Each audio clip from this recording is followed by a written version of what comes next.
పాకిస్తాన్ కు మరిన్ని షాక్లు ఇచ్చేందుకు కేంద్రం రెడీ అవుతుంది. మరిన్ని చర్యలు తీసుకునే దిశగా కసరత్తులు చేస్తుంది. నిన్నటి కేబినెట్ సమావేశంలో పలు ఆప్షన్లను చర్చించారు. రాత్రి కూడా త్రివిధ దళాధిపతులతో ప్రధాని భేటీ అయ్యారు. వరుసగా 2 రోజుల్లో 2 సార్లు ఈ భేటీ జరగడం ఏం జరగనుందోనన్న టెన్షన్ నెలకొంది. ఓవైపు పాక్ ను అవసరమైతే సైనిక చర్య ద్వారా తీసుకురావడంతో పాటు దౌత్యపరంగానూ ఆ దేశాన్ని ఒంటరిని చేసేందుకు కేంద్రం చర్యలు తీసుకుంటుంది.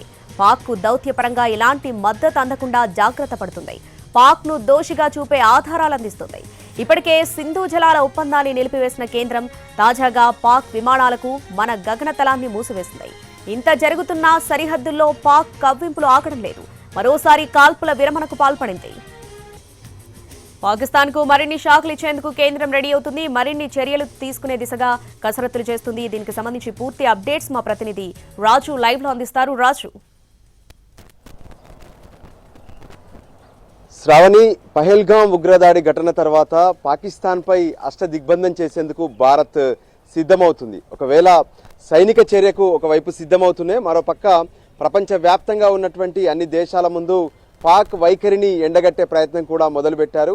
ఇప్పటికే వివిధ దేశాల ప్రతినిధులతో ప్రత్యేకంగా భారత విదేశాంగ శాఖ మంత్రి జయశంకర్ ఎప్పటికప్పుడు మాట్లాడుతున్నారు. అంతేకాదు పహల్గాంలో జరిగినటువంటి దాడి, దాంతో సాధారణంగా అంటే సామాన్యులుగా ఉన్నటువంటి టూరిస్టులు ఏ విధంగానైతే 26 మంది మృతి చెందడం, మరోపక్క పాకిస్తాన్ లష్కరే తోయిబాతో పాటు ఇతర ఉగ్రవాద సంస్థలను పెంచి పోషిస్తూ ఏ విధంగానైతే భారత్తో పాటు ఇతర దేశాలపై ఉసుగొలుపుతున్నటువంటి పరిస్థితి ఉంది.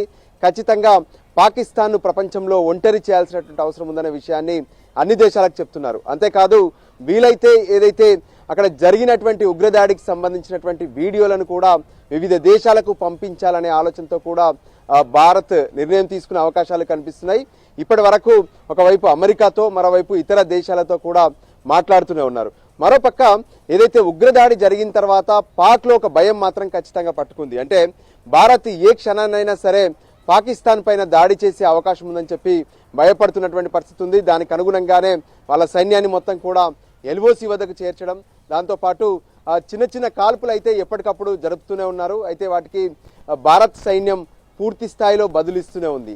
అయితే ఇప్పటికే 2 దేశాల మధ్య సీజ్ ఫైర్ ఒప్పందం ఉన్నప్పటికీ కూడా ప్రతిరోజు అర్ధరాత్రి పాకిస్తాన్ ఈ సీజ్ ఫైర్ ఒప్పందాన్ని ఉల్లంఘిస్తుంది. ఈ విషయంలో ఏదైతే ఆర్మీకి సంబంధించినటువంటి ఎవరైతే డిఎంజిఓలు ఇప్పటికే ప్రత్యేకంగా మాట్లాడారు. Director of general military operations దీనికి సంబంధించి హాట్ లైన్లో మాట్లాడుకున్నారు. అయితే ఈ సందర్భంగా భారత్ మాత్రం ఒక విషయాన్ని హెచ్చరించింది. అంటే సీజ్ ఫైర్ ఒప్పందం కొనసాగుతున్నప్పటికీ కూడా పాకిస్తాన్ కాల్పులు జరపడం సరైంది కాదు, దీనికి ఇలాగే కొనసాగితే ఖచ్చితంగా సరైనటువంటి మూల్యం చెల్లించుకుంటున్నారనే విషయాన్ని కూడా అటు సీజ్ ఫైర్ ఒప్పందంలో భారత ఆర్మీ దళాలకు సంబంధించినటువంటి ఆపరేషన్స్ హెడ్ స్పష్టం చేసినటువంటి పరిస్థితి కనిపించింది.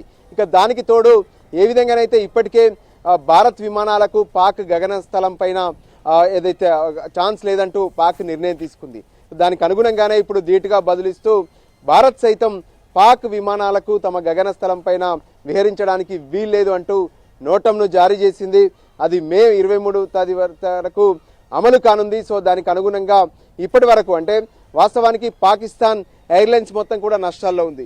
నిజంగా ఇప్పుడు ఈ కొత్త నిర్ణయం ద్వారా ఖచ్చితంగా మలేషియా కావచ్చు, సింగపూర్ కావచ్చు, ఇతర దేశాలకు వెళ్ళాలంటే చైనా నుంచి, శ్రీలంక నుంచి ఇప్పుడు వెళ్లాల్సినటువంటి పరిస్థితి ఉంటుంది. దానికి అనుగుణంగా ఎక్కువ వ్యయాన్ని ఖర్చు చేయాల్సి ఉంటుంది. సో ఆ రకంగా ఆర్థిక పరమైనటువంటి ఇబ్బందులు కూడా పాకిస్తాన్కు తలెత్తే అవకాశం కనిపిస్తుంది. ఇంకోవైపు ఇంటర్నేషనల్ మానిటరింగ్ ఫండ్స్ ద్వారా పాకిస్తాన్కు వచ్చేటటువంటి నిధులు ఏవైతే ఉన్నాయో ఆ నిధుల విషయంలో కూడా రాకుండా అడ్డుకునేందుకు భారత్ పూర్తి స్థాయిలో ప్రయత్నం చేస్తుంది.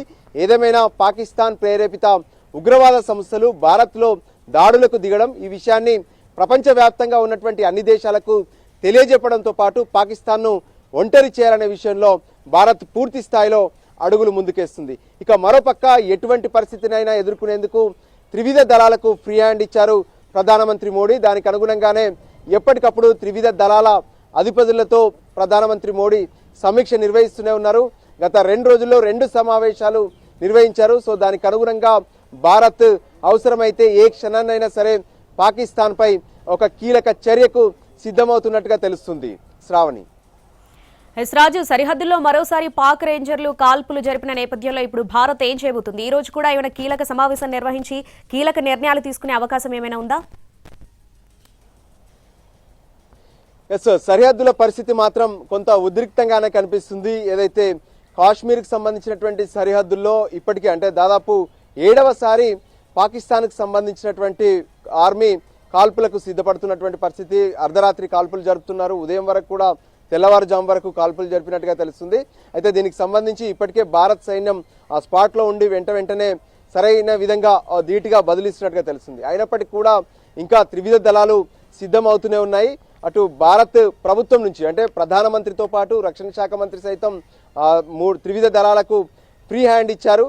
సో ఏ క్షణాన్నైనా మీరు ఎటువంటి నిర్ణయం తీసుకునైనా ముందుకెళ్ళొచ్చు అని చెప్పారు. దానికి అనుగుణంగానే పాక్ సైన్యానికి సరైనటువంటి ధీటుగా సమాధానం ఇస్తూనే అవసరమైతే ఉగ్రవాదుల ఏరివేత కోసం కూడా మరో అడుగు ముందుకేసి ఇతర కీలక చర్యలు కూడా ప్రారంభించే అవకాశం అయితే స్పష్టంగా కనిపిస్తుంది. దీనికి సంబంధించి ఎప్పటికప్పుడు హై లెవెల్ మీటింగ్స్ అయితే కొనసాగుతూనే ఉన్నాయి. ఒకవైపు ప్రధానమంత్రి, మరోవైపు రక్షణ శాఖ మంత్రి ఒకవైపు ఈ సమావేశాలు నిర్వహిస్తూనే భారత ఏదైతే జాతీయ భద్రతా సలహాదారుడుగా ఉన్నటువంటి అజిత్ దోవల్ సైతం భారత సైన్యంతో ఎప్పటికప్పుడు సమావేశాలు నిర్వహిస్తూనే ఉన్నారు.